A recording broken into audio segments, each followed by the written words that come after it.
Voici l'histoire horrible d'une famille qui, comme toutes les familles, aime leur chien. Et un jour, ils vont le retrouver dans le jardin, attaché. Il a été tué à la machette.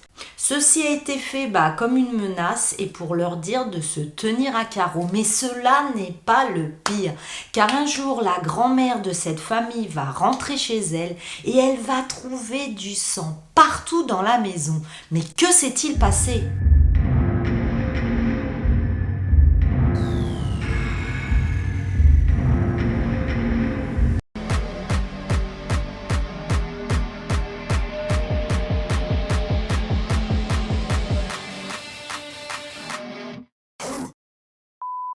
Hi tous, bienvenue sur ma chaîne Cécile Story où je suis ravie de vous retrouver pour une nouvelle vidéo. Bon, d'abord abonne-toi parce que si tu ne l'as pas encore fait, c'est bien dommage parce que j'ai plus de 130 vidéos d'histoires complètement folles. Allez, c'est parti! Candace Hills est née le 22 décembre 1988 à Canyon City dans le comté de Fremont, Colorado. Son père, malheureusement, décédera quand elle a environ 5 ans. Mais elle ne va pas se laisser faire par la vie. Elle est considérée comme une enfant prodige. Dès son plus jeune âge, elle était capable, vers 11 ans, de tout compter mentalement. On dit d'elle que c'est une calculatrice vivante. Ses amis la décrivent comme un garçon manqué, probablement le résultat d'avoir grandi avec plusieurs frères aînés. Ses amis et sa famille ont également expliqué à quel point elle était passionnée pour prendre la défense des personnes qui sont maltraitées ou quand il y a des injustices. Elle résiste à tous les intimidateurs de tout genre. Son intérêt pour la justice va augmenter et l'a amenée à vouloir devenir avocate. Elle fréquentera la Stanford Law School. Elle s'est inscrite à l'université Brigham Young et en avance car elle est déjà à 17 ans en 3e année d'université. Cependant, cette année, beaucoup de choses vont changer pour elle. Elle a découvert qu'elle est enceinte. Alors, je n'ai trouvé aucune information en ce qui concerne le père de l'enfant et on n'entendra plus parler de lui au cours de cette histoire. Elle voulait que son enfant soit son objectif principal dans la vie et elle a même pensé à faire une pause dans ses études. Prendre quelques années de congé pour élever son enfant ne l'éloignerait pas du tout de son plan scolaire. En effet, elle va s'inscrire au programme en ligne de Brigham Young, ce qui lui permet de poursuivre ses études en parallèle tout en étant mère. Elle a même été acceptée avec brio à Stanford Law. Candace va donner naissance à une petite fille nommée Paige. Malheureusement, bébé Paige est née avec une hydrocéphalie dont la principale caractéristique est une accumulation de liquide céphalorachidien dans les ventricules cérébraux. C'est-à-dire que malheureusement, ce petit bébé a du liquide qui se répand dans tout son cerveau plus ou moins vite. En effet, on dira à Candace que bébé Paige, sa fille, vivra une courte vie entre 1 à 10 ans. De toute évidence, cette nouvelle est bouleversante pour Candace et elle voulait profiter au maximum de son temps avec son enfant puisqu'il était compté. Elle vivait chaque semaine comme si c'était l'anniversaire de Paige, la gâtant et passant un maximum de temps avec elle. Mais malheureusement, vous allez voir que dans cette histoire, il va y avoir d'autres malheurs dans la vie de Paige. Eh bien oui, parce qu'on est dans une DPAE et cela va s'aggraver. En effet, Candace a une vie pleine d'épreuves. Elle avait un frère nommé James, Jimmy, qui souffrait de nombreux problèmes psychologiques. Il est comme un cas extrême de paranoïa envers les autres personnes. Sa maladie était souvent décrite comme une phobie et affectait ses interactions avec même sa propre famille. Oui, car il avait été marié et père, mais il ne vivait plus avec sa famille. Il habitait dans une caravane dans les bois derrière la maison de son père et de sa mère et où aussi vivait Candace avec sa fille Paige. En effet, James, dit Jimmy, avait dit qu'il ne voulait plus communiquer avec personne. Elle, Candace, comme je vous l'ai décrit, elle était super protectrice et donc super protectrice envers son frère et elle n'aimait pas qu'on dise du mal de lui. En 2006, l'adjoint du shérif du comté de Fremont, Robert Dodd, est arrivé au domicile de cette famille, la famille Hills. Il cherchait Jimmy, le frère, pour l'interroger sur un incident de vol d'intrusion dans sa ville. La mère de Candace a parlé à l'adjoint du shérif Dodd en présence de Candace. Il n'y a pas de compte-rendu officiel de ce qui a été dit lors de cet entretien, mais ça va virer vinaigre. En effet, Candace n'a pas aimé la série de questions du adjoint de shérif Dodd, ni la façon dont il traitait son frère et sa mère. Elle a décidé d'intervenir et a commencé à crier sur l'agent Dodd. Il a répondu en l'avertissant qu'il l'arrêterait si elle continuait. Il est rapporté que Candace a levé les poings et a défié l'agent Dodd de l'arrêter. Candace est ensuite allée plus loin et a dit à Dodd qu'elle l'avait vu en ville accepter des enveloppes de trafiquants de substances illicites connus et qu'elle informerait volontiers des autres adjoints du shérif de ses activités. En gros, elle l'a accusé de toucher des pots de vin. Vrai ou faux, les accusations de Candace ont fait couper court à l'altercation. Alors vous, dites-moi si vous pensez que Candace a dit vrai par rapport à ses accusations au shérif et qu'il n'y a pas de cheminée sans feu et que le shérif peut-être recevait des enveloppes d'argent. En tous les cas, 3 jours plus tard, alors que la famille rentrait chez elle, ils ont remarqué que leur chien avait disparu. Ils vivaient près d'un bois, alors ils pensaient qu'un animal, très probablement un puma, avait pris leur chien ou l'avait blessé. Il est rapporté que Candace est tout de suite allée au bureau du shérif pour signaler la disparition de leur chien. Même si la famille voulait savoir ce qui était arrivé à leur chien et fouiller autour de leur terrain, la famille n'a pu s'empêcher de penser que quelque chose de suspect s'était peut-être produit. Le temps passé, le chien ne revenait pas, ils avaient en fait un mauvais pressentiment. C'est alors que le 15 août 2006, la mère de Candace, Dolores, a quitté la maison à midi pour faire ses courses, sans savoir que malheureusement c'était la dernière fois qu'elle voyait sa fille Candace. Peu de temps après avoir laissé sa fille Candace et sa petite fille Paige seules à la maison, elle a senti que quelque chose n'allait pas.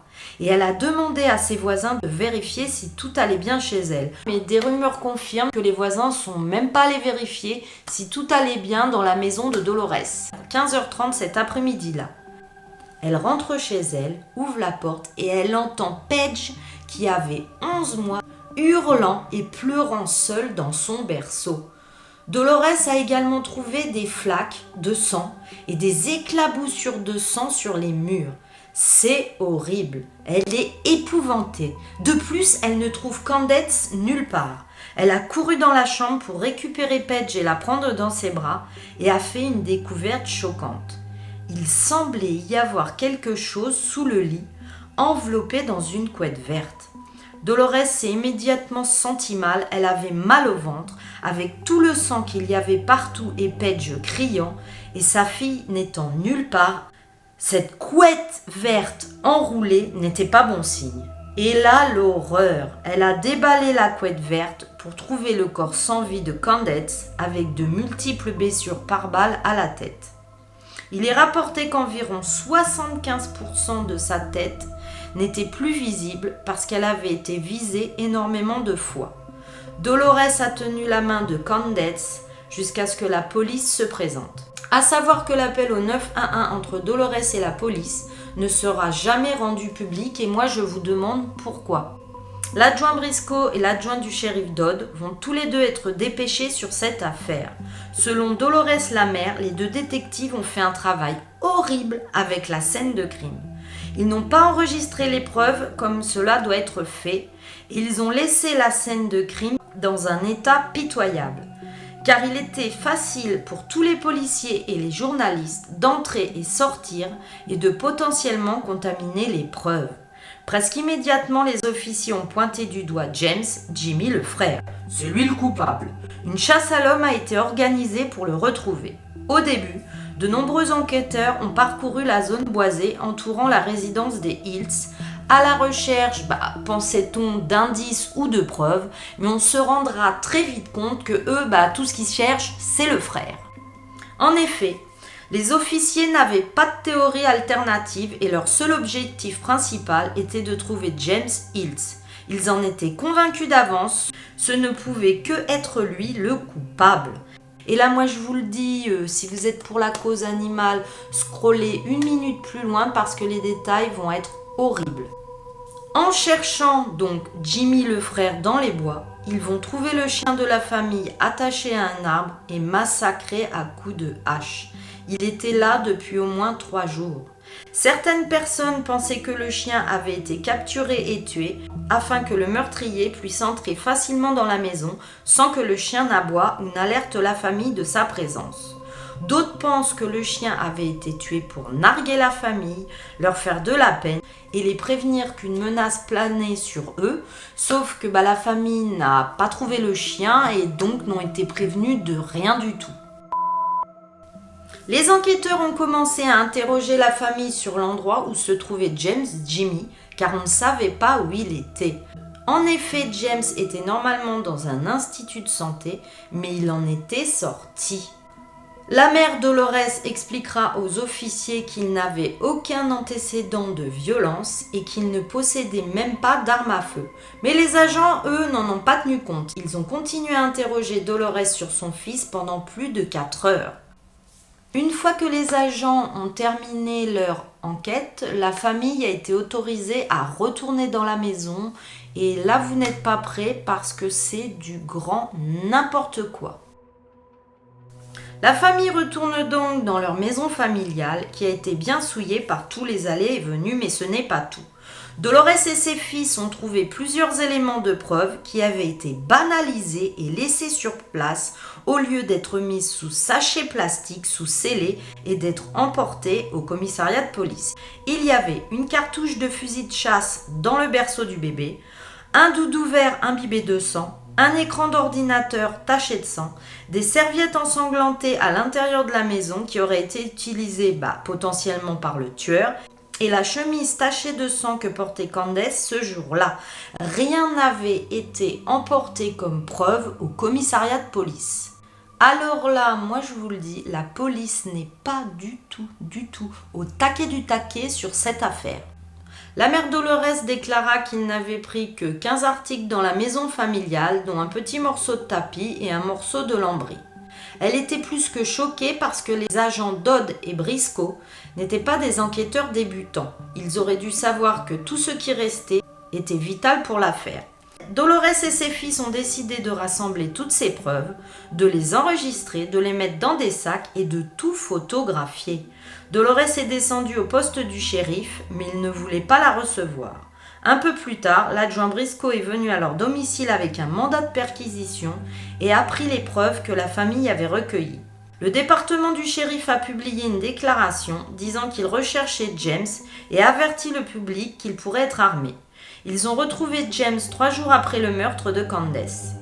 Malgré l'affaire en cours avec sa sœur, pour pouvoir le mettre en cellule, ils l'ont accusé de cette vieille affaire de vol dont il l'avait accusé quelques jours auparavant. Cela va enfin leur permettre de le garder au poste de police. Selon le département du shérif, James était entré par effraction dans une maison et avait volé des hachettes et des lampes de poche et il était détenu sous caution de $1,5 million. Je ne sais pas si vous vous rendez compte, parce qu'en principe, les cautions sont fixées en fonction de la richesse des familles et des cautions $1,5 million, mais c'est pour des gens millionnaires. Donc on comprend bien là qu'ils ne veulent pas qu'il sorte, James. On comprend donc que la caution n'est pas du tout en proportion à ce que la famille peut verser. À cette heure, James n'a jamais été accusé de quoi que ce soit à avoir affaire avec le meurtre de sa sœur. Cependant, il est toujours en tête de liste des suspects pour le département du shérif. Il sera tout de même déclaré non coupable pour cause de folie et renvoyé au Colorado Mental Health Institute sans pouvoir ne plus jamais en sortir. Enfin, l'autopsie va arriver. C'est une autopsie de 11 pages. Alors 11 pages, c'est vraiment pas beaucoup. Il y a des autopsies épaisses comme ça. Bon, malheureusement, l'autopsie de Candace fait 11 pages. Elle a été publiée et a montré que Candace avait été brutalement assassinée avec une intention de malveillance. Dolores, elle a 2 problèmes majeurs avec l'autopsie. Le premier était que l'autopsie rapportait que le petit ami de Candace était entré dans la maison et avait vu que le bébé était seul et aurait emmené le bébé à l'extérieur de la maison. puis serait retournée à l'intérieur et vit que Candace ne répondait pas. Bon alors là tout de suite Dolores et nous on le sait, Candace n'avait pas de petite amie, donc c'est la grand-mère elle-même qui est rentrée dans la maison et qui a pu tout constater. Donc pourquoi la police dit qu'un petit ami est rentré dans la maison? Le deuxième problème qu'elle avait était qu'elle croyait que Candace n'avait été abattue qu'avec 2 armes à feu distinctes et pas comme 3, disait le rapport. Or, Dolores dit que lorsqu'elle et ses fils ont ramassé les preuves laissées derrière eux, ils n'ont trouvé que des douilles de 2 armes à feu, un fusil de chasse et un calibre 22.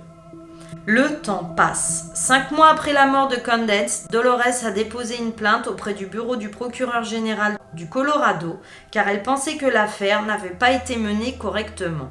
Elle a même montré les photos qu'elle avait prises des preuves avec ses fils comme preuve que l'affaire avait été mal gérée.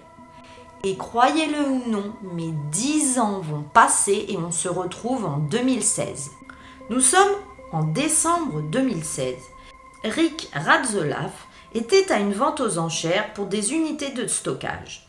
Alors des unités de stockage, c'est soit comme des containers que vous pouvez acheter sans avoir vu ce qu'il y avait dedans, ou alors ce sont comme des garages remplis d'affaires et vous vous faites une enchère et si vous la remportez, vous remportez tout ce qu'il y a dans le container ou dans le garage. Donc Rick Ratzlaff va acheter une unité pour $50.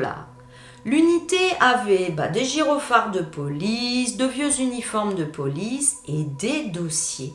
Et Rick a même réussi à trouver des éléments de preuve en rapport avec notre affaire. Alors déjà, je vous le demande, mais qu'est-ce que font les dossiers de police de l'affaire de Candace dans une unité de stockage en vente? Il a découvert également une hache, une corde tachée de sang et une paire de chaussettes ensanglantées. Ils avaient tous des scellés dans des sacs en plastique séparés et se trouvaient dans une enveloppe en papier craft étiquetée « Preuve ». Il s'avère que ces éléments de preuve provenaient de l'affaire du meurtre de Candace, comme je vous l'ai dit. Mais pourquoi, se demandait-il, y avait-il les preuves d'une enquête dans une unité de stockage? Oui, c'est ce qu'on se demande aussi. Rick a réussi à trouver l'ancien propriétaire qui n'était autre que l'officier Dodd. Ayant eu des rencontres précédentes avec l'ensemble du département du shérif et des mauvaises rencontres, ce Rick ne se sentait pas à l'aise de remettre les preuves. Alors il a appelé d'autres policiers pour qu'ils viennent le voir et voir ses trouvailles dans l'unité de stockage qu'il avait achetée. Lorsque la police va se présenter, sait-on jamais, la femme de Rick préfère enregistrer discrètement la conversation entre Rick et la police. Rick dira que sa conversation avec les agents était assez menaçante et expéditive. Ils l'ont forcé à se taire et à lui remettre les preuves qui étaient dans ce casier. Les preuves trouvées dans le casier sont maintenant dans le Colorado Bureau of Investigation. Il est dit qu'il réexamine toutes les preuves sérieusement au département du shérif du comté de Fremont. La famille Hills, donc la famille de Candace, espère que grâce à cette réexamination des preuves, elle obtiendra un jour une réponse, mais qui a tué leur fille? Il y aura une autre rumeur à propos de Jimmy le frère. En effet, on avait dit qu'il n'avait aucune arme à feu. Mais dans cette rumeur, les enquêteurs disent que des armes à feu et des munitions correspondant à celles utilisées pour tuer Candace faisaient partie des objets volés lors d'une série de cambriolages locaux en 2006 où Jimmy aurait peut-être participé. À savoir aussi qu'un fragment d'os avait été retrouvé dans les alentours où vivait Jimmy et qu'il appartenait à sa sœur Candace. Des théories ont commencé à s'accumuler, accusant le département du shérif Dodd de dissimulation de preuves et même d'être complice du meurtre de Candace. L'agent Dodd a quitté les forces de police pour prendre sa retraite forcée en mai 2017.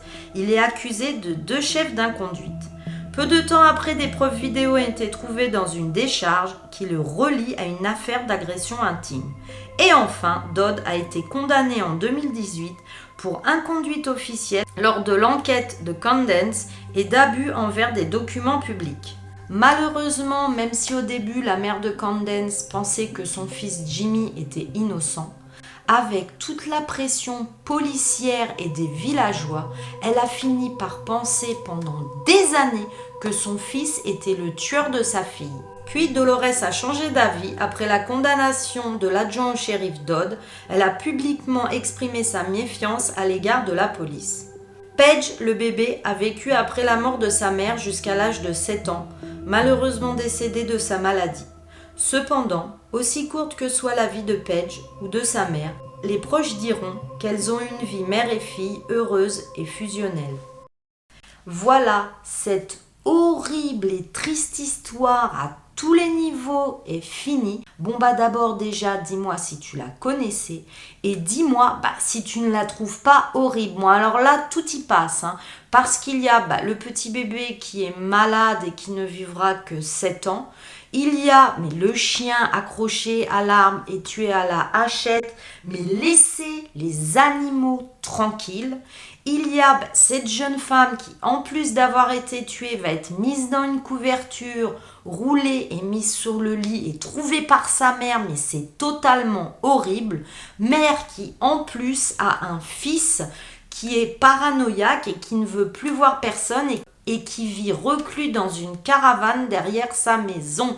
Mais là, je vous le dis, j'ai trouvé cette histoire totalement horrible et je voulais vous la raconter. Voilà, je sais même plus ce que tu peux me dire tellement il y a de choses à dire. Donc dis-moi ce qui te vient en premier comme sensation et comme ressenti sur cette affaire. Et d'ailleurs, tiens, si tu peux me dire, est-ce que tu penses que la police est liée au meurtre de Candace ou est-ce que tu penses que c'est son frère qui l'a tué? En tous les cas, vous en conviendrez, puisque la maison des parents était dans un bois. Vous allez me laisser un emoji maison. Je voulais encore vous remercier pour tout votre soutien à ma chaîne. Oui, parce qu'à chaque fois que vous regardez les vidéos, que vous likez et que vous laissez des commentaires, cela m'aide énormément. Merci de tout cœur mes zigotos.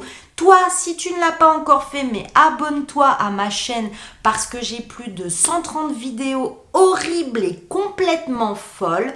D'ici la prochaine fois, je voulais vous dire que si vous habitez dans une maison dans les bois, mais pensez à regarder derrière vous, prenez bien soin de vous. Bye bye!